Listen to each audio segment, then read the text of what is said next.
In today's episode, we're going to have an exclusive interview with Oliver Hirtenfelder.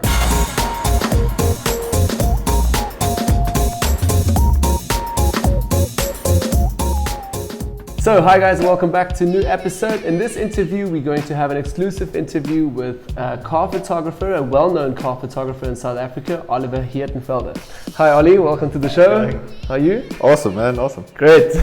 Cool, yeah, I've got a few questions here for you and want to start right away into the first one. Automotive photography, it's your thing. How did it all come about? Yeah, all right. I mean, sort of brief, not to bore you, but like brief history. Probably about age of 13, my dad took me to a car launch. It was a BMW Z3, which funnily enough, I don't like nowadays anymore. I sort of grew madly in love with cars from that moment on.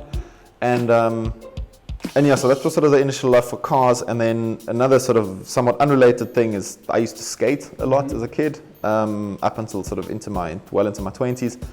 And with skateboarding, sort of photography is somewhat a part of that. So we ended up often taking photos. So there was a slight sort of interest in photography. Never something I wanted to do as a career necessarily. But then sort of finished high school, had a gap year, and sort of parents were like, you need to kind of figure out what you're going to do with your life. Like all the And I was like, well, okay, cool. Photography sounds fun.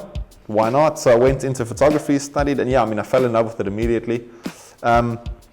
And then from probably sort of second, third year onwards, with the interest in the pre-existing interest in cars, photography came together, and from there I was just sort of, that's where I want to be, that's what I want to do. So you've always been a car shooter, right?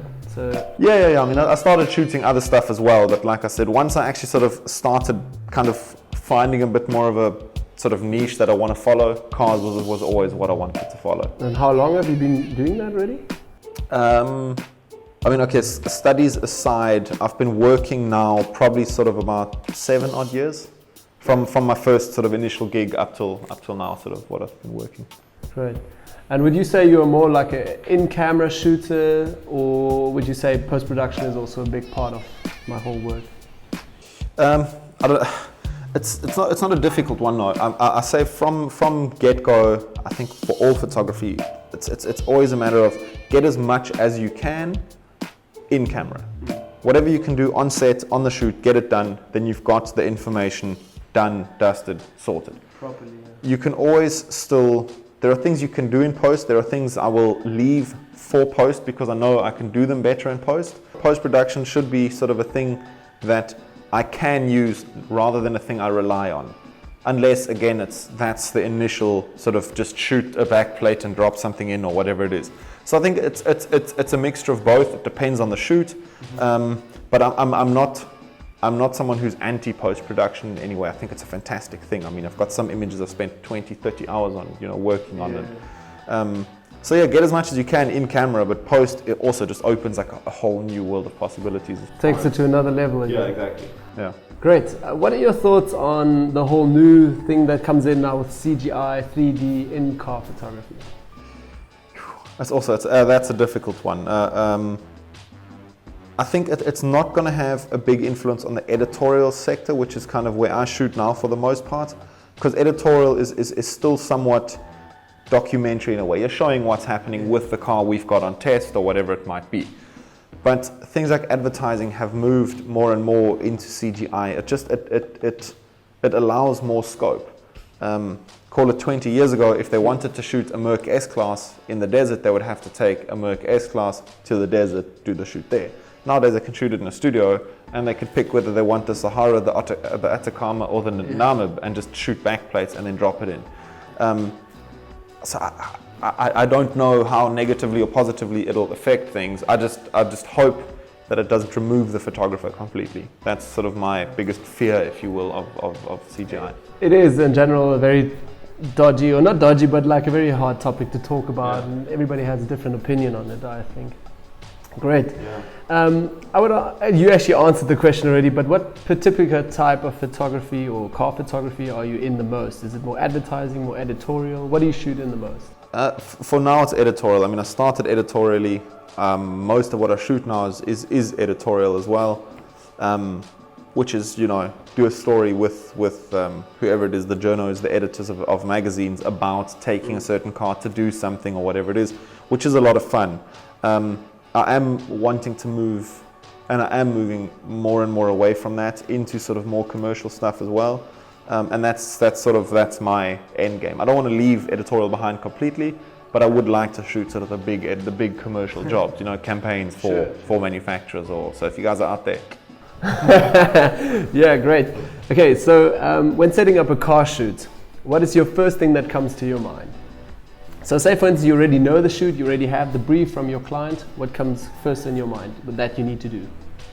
Location, I'd say. Like first thing, if you know what it is that the client wants, they'll have told you as part of the brief. They'll say to you, whatever, Manny, here's a new Audi S3. We want you to shoot it in an upmarket urban place. You now need to find an upmarket urban place to shoot it in, because if you go and shoot it on a beach or somewhere, they're not going to be very happy because you've missed the brief. So the location makes up a big part of the shoot.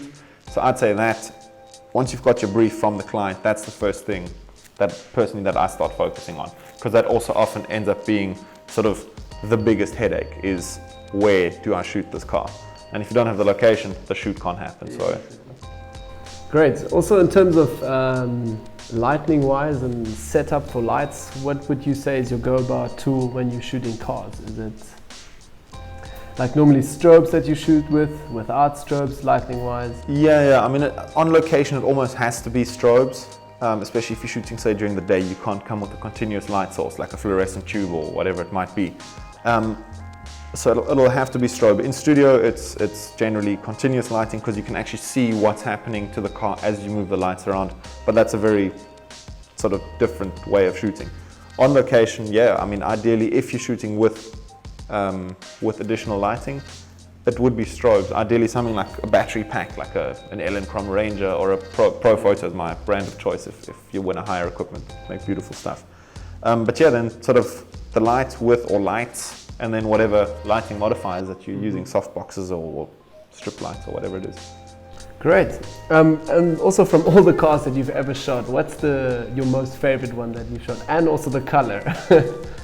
Okay, favorite color to shoot, I'd say is probably silver. It's a nice color. It's fairly forgiving as far as lighting goes, as far as reflections go, which, for instance, a black car isn't a black car. It can be, in the wrong circumstances, just a nightmare to shoot. So that, I'd say, is sort of favorite color. Favorite car that I've shot actually happened recently, probably about 2 weeks ago.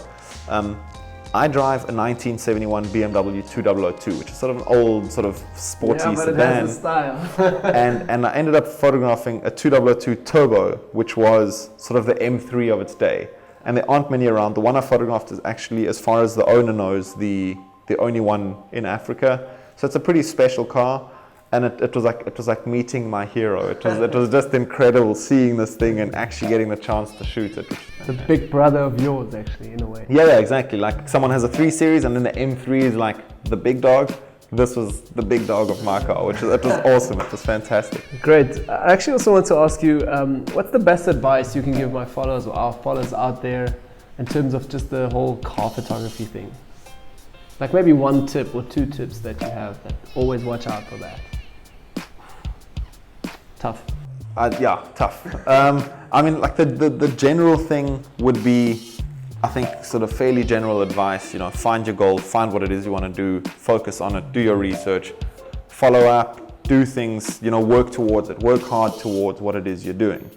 That's sort of general. But now, I mean, do you mean tips or advice, like sort of? Maybe just one or two advice points.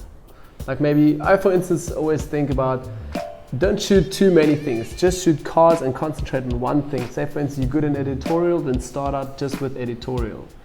Concentrate your whole work on that. Or could be also, I could be wrong as well. It might be something different. You're the expert in car photography. If I'm not an expert, I'm just a dude who does it. If I say follow what it is you want to do. I mean, for instance, I was doing editorial, but now I want to shoot more commercial stuff as well.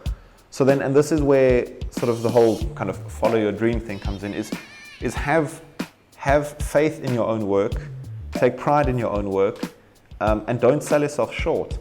If you've got a good product, and you know your peers, your friends, your whoever are telling you it's good and you need to push it, send stuff to agencies or whatever it is, don't tell yourself, oh, I can't do it, it's terrible, which is something that I've done and still do somewhat far too much. Is just have no sort of faith in your own work. But those moments when I do sort of grow a pair and send my stuff to the agencies or whatever it is, then you end up having great results. You know, people coming back to you with more work, and so yeah, just you know. Straight on that. Yeah. Yeah, it's a great advice. Also, who were the biggest photographers that inspired you, or maybe still are? There's tons of them, but the first guy who's not who inspired me, but the first guy who sticks in my mind is like I have a big remembrance of even discovering the guy's website is a guy called Easton Chang. He shoots in Australia, and he's an incredible car photographer. Was then, still is now. Does incredible work. I actually remember stumbling across his website during some boring class at varsity. So he's still one of the top guys that I follow, constantly following up on his work, seeing what he's doing, and he does amazing stuff. Another guy who's a fairly new guy on the scene is a guy called Frederick Schlosser. Yeah, exactly. German guy, young German guy. And he just also does absolutely amazing work. Every time he puts something out, it's inspiration. He always sort of pushes boundaries and takes it to a new level, almost to the point where he sort of... And he's still young as well, sorry. Yeah, and he's a young dude. I think he's 19 or 20, and he's almost sort of always pushing envelopes and almost setting trends somewhat. We actually had a look on the behind the scenes video of Frederick's work, and we discovered as well that he doesn't work with the most expensive gear. He works with pretty much the stuff that you need. I wouldn't call it average, and he does amazing stuff with it. So it just shows again, you don't need this expensive gear. You don't need the expensive gear, but I think, and as we saw, I think from that shoot, that he knows what it is that he wants from his shoot. So even though his gear he might have the same camera as me, or a lesser or better camera, I don't know, but he goes onto his shoot, onto his set, knowing what it is he wants, and he sort of creates all the elements he needs to get to the final shot. And then, I mean, you have a look at the final work, and it's just mind-blowing. Yeah, we could talk ages and hours about him. Yeah. Anyways, another question that I have. Say, for instance, you have a brief right away from an agency or from whoever your client, and you have 30 seconds to go right now, shoot it. What would be your lens and your camera of choice that you would take right now to go on that shoot? This right here. So I'll take the D800. I'm more than happy with the camera, more than happy with the quality. I'd quickly leave my 2470 behind, and I'd steal Manny's 2470. I think it's sitting behind us there. Oh, it's sitting on the camera right now. And a tripod, and very possibly this. Great, yeah, okay. And then I run out the door with that. Sounds great. So yeah, obviously you're based also in South Africa. Does the whole landscape and artistic culture here influence your work at all? Or is it more? No, I think it does. I think with car photography, landscape and sort of environment is such a big part of the look of an image. That undoubtedly it's going to influence the way your work ends up looking. That's not to mean it has to be a limiting factor, but if you look at guys who shoot in Europe, the guys that live sort of in mountainous regions in the Alps, a lot of their work will have sort of mountainous roads, and a lot of my work will have kind of more open areas, because that's what the Johannesburg area where I live in looks like. So I think it's unavoidable for the landscape you work in to not influence the way your work looks. So yeah, no, definitely. Great, yeah. So that's all the questions that I have for you. Yeah, cool, man. Thanks again for coming in. Thanks for having time. Yeah, if you guys want to know more about Oliver, you can find it down below in the description. We've got all your social media links, website, and also more about the work there as well. Yeah, don't forget to give us a thumbs up if you like this episode. Share it with all your friends who don't know about Oliver, especially if your friends are interested in car photography. Don't forget to subscribe, and thanks again for watching, guys. See you in the next episode. Bye-bye.